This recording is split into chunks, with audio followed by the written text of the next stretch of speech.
Hello दोस्तों, कैसे हैं। दोस्तों, एक गरीब आदमी सपने भी नहीं देख सकता। वैसे एक गरीब आदमी के पास सपने देखने के अलावा होता भी क्या है। ऐसे ही एक पति पत्नी एक गांव में एक कच्चे घर में मिट्टी के मकान में रह रहे होते हैं। वो आपस में बहुत हंसी खुशी प्रेम से रह रहे होते हैं। दोस्तों, सुख धन से नहीं है, सुख संतोष प्यार और प्रेम से है। उसी से संतोष हमें मिल सकता है। मंगू किसी काम से दूसरे गांव में जाता है। उसे आने में शाम हो जाती है। जब वो आता है घर में तो जो उसकी पत्नी होती है वो उसके आते ही बड़बड़ाना शुरू कर देती है, बोलना शुरू कर देती है। कहती है, सुबह से गए हैं, अब आ रहे हैं, घर में आने की होश ही नहीं रहती है, खाने पीने का भी होश नहीं रहता है। वो कहता पानी लेकर के आती है और फिर भी बोले चली जा रही थी। वो कहता है, पहले घर में आने दो, पानी पीने दो, फिर बात करना। तुम तो आते ही शुरू हो गई। तुम्हारे घर में क्या किसी ने तुम्हें तमीज़ नहीं सिखाई। वो कहती है कि हाँ, जैसे तुम्हारे घर में तो सब डिप्टी कलेक्टर थे और सारी तमीज़ तुम्हारे को ही थी। मैं भी एक बड़े बाप की बेटी थी। सुखिया के पिता गांव के सरपंच होते हैं। सुखिया अपने घर में सबसे छोटी होती है। वो बड़े नाजों से, बड़े प्यार से पली होती है। उसके 3 भाई होते हैं और 2 बहनें होती हैं वो। लेकिन घर में किसी चीज़ की भी कोई कमी नहीं थी। बहुत प्यार प्रेम से रहते थे। बहुत अच्छा उनका घर चल रहा था। पर नियति को कुछ और ही मंजूर होता है। कब किसके साथ क्या घटना घट जाए कुछ पता नहीं। एक बार गांव में हैजा फैलता है। उसके तीनों भाई की मृत्यु हो जाती है। गांव में भी बहुत सारे लोग मर जाते हैं उससे। अब सुखिया और उसकी माँ और उसकी एक बहन और उसके पिता ही बचते हैं। अब जब बचते हैं तो जो पिता होता है उसको बेटों का गम बहुत सताता है और अब वो शराब का आदी हो जाता है और सारे अपने जो उसके खेत वगैरह होते हैं वो सब वो बेच देता है और शराब में सब उड़ा देता है। शराब इतनी पीता है कि वो बीमार हो जाता है और एक दिन उसकी मृत्यु हो जाती है। जब उसकी भी मृत्यु हो जाती है तो घर में 2 बहनें और उसकी माँ बचती है। अब माँ को चिंता सताती है बेटी की, क्योंकि जो बड़ी लड़की होती है वो अब शादी के लायक हो गई थी। तो माँ को उसकी शादी की चिंता सताती है।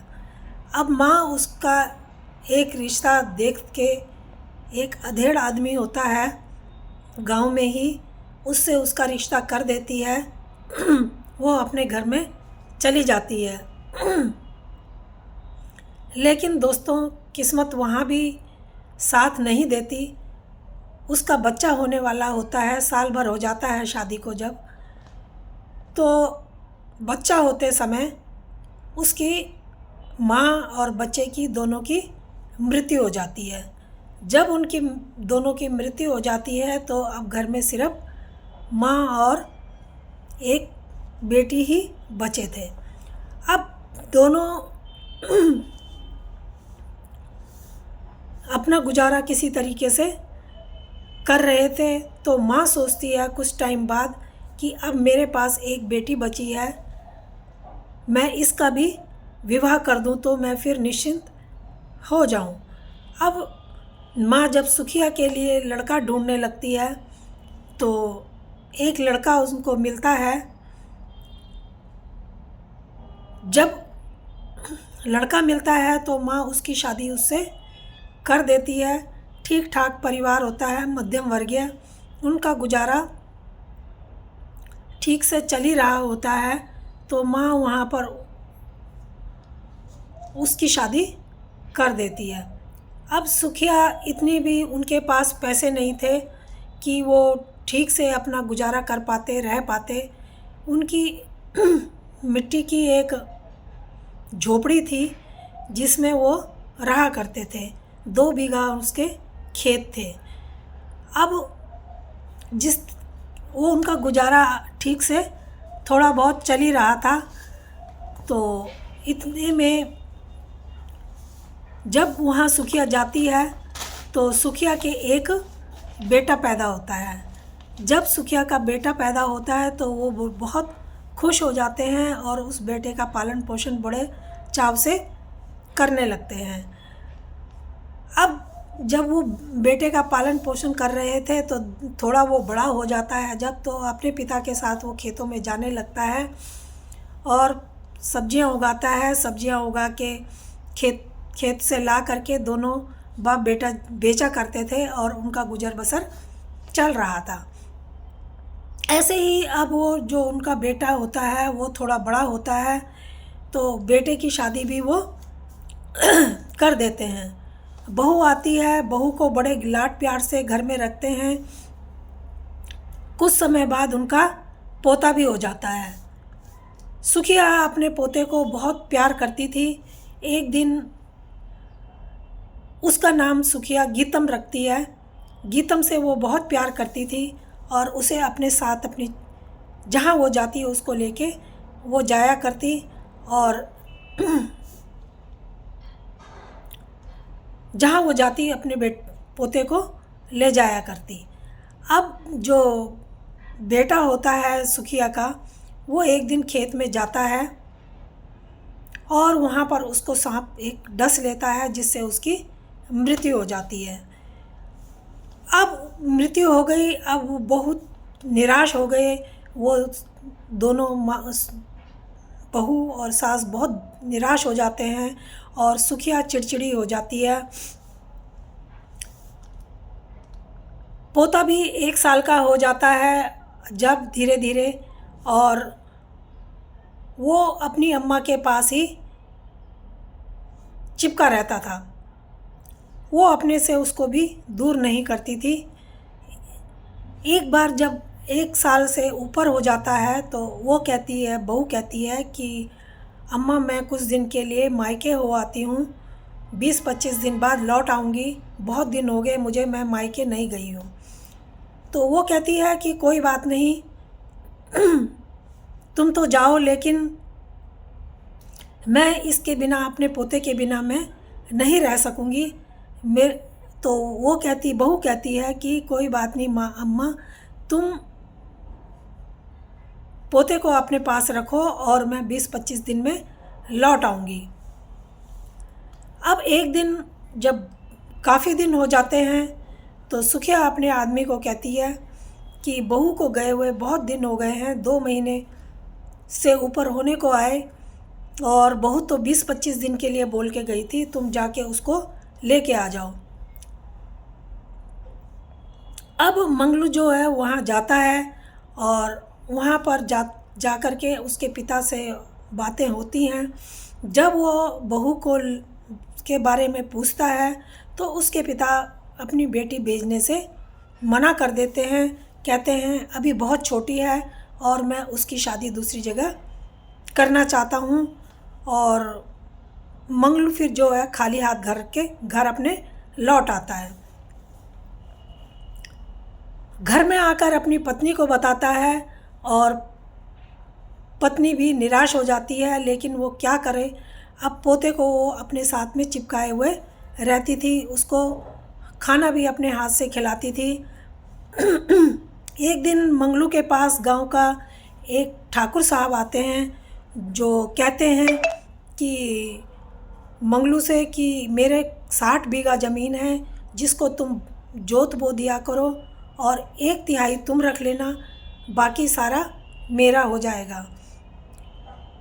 60 बीघा खेती में 1/3 अगर उनके पास आ जाए तो उनके पास काफ़ी सारा अन्न हो जाएगा और फिर उनको खाने की कोई परेशानी नहीं रहेगी। ये सोच के दोनों पति पत्नी बहुत खुश होते हैं। अब जब सुखिया एक दिन सुबह सुबह सब्जी बनाने लगी तो वो पोता आया और कहता है कि अम्मा मुझे तो आज पूरी और हलवा खाने का मन कर रहा है। तो सुखिया कहती है अपने पति को कि सामान ला दो और मैं आज पूरी हलवा बनाऊंगी। मंगलू घर में सामान रख के जाता है और खेतों के लिए कहता है कि मैं देख कर के आता हूँ। खेतों में बारिश भी शुरू हो गई है तो मैं खेतों का चक्कर लगा के आता हूँ और देखता हूँ अगर बारिश अच्छी हो गई तो हमारी फसल भी अच्छी हो जाएगी और हमारे लिए खाने की कोई कमी नहीं रहेगी। अब वो जाता है और जाते हुए उस एक पेड़ के नीचे खड़ा हो जाता है क्योंकि बारिश बहुत तेज़ हो गई थी। वहाँ से ही वो अपने खेतों को देख रहा था और खुश हो रहा था कि खेतों में पानी भरेगा, फसल अच्छी होएगी। तो ये सब वो खड़े होके सोच रहा था। तभी घर पर सुखिया जो है पूरी हलवा अपने पोते के लिए बनाने लगती है और बारिश बहुत तेज़ी से हो रही थी। उनका घर मिट्टी का था जिससे मिट्टी सारी बह जाती है और सुखिया के ऊपर सारा जो छत होती है वो सब गिर जाती है और दोनों दादी पोता उसमें दबकर मर जाते हैं। सुखिया अपने हाथ से अपने पोते को खिलाना चाह रही थी पर वो उसको खिला भी नहीं पाती। एक निवाला उसके हाथ में जो पकड़ा होता है उसको देने के लिए वो उसके हाथ में ही था। जब लोग फावड़ा लेकर के मिट्टी हटाने लगते हैं, एक लड़का भागा हुआ खेतों की तरफ जाता है और मंगलू को आवाज़ लगाता है, कहता है चाचा चाचा जल्दी आओ घर। वो कहता है क्या हो गया? वो कहता है बस जल्दी आ जाओ और घर की तरफ दोनों चल पड़ते हैं। वो देखता है कि लोग फावड़े से मिट्टी हटा रहे हैं और उनका घर गिरा पड़ा है। ये देख वो देखता है कि उसकी पत्नी और वो उसका लल्ला नीचे दबा पड़ा है और मंगलू बहुत रोने लग जाता है और अपनी बदनसीबी को कोसने लग जाता है। कहता है कि मेरे जैसा कोई भी बदनसीब नहीं है।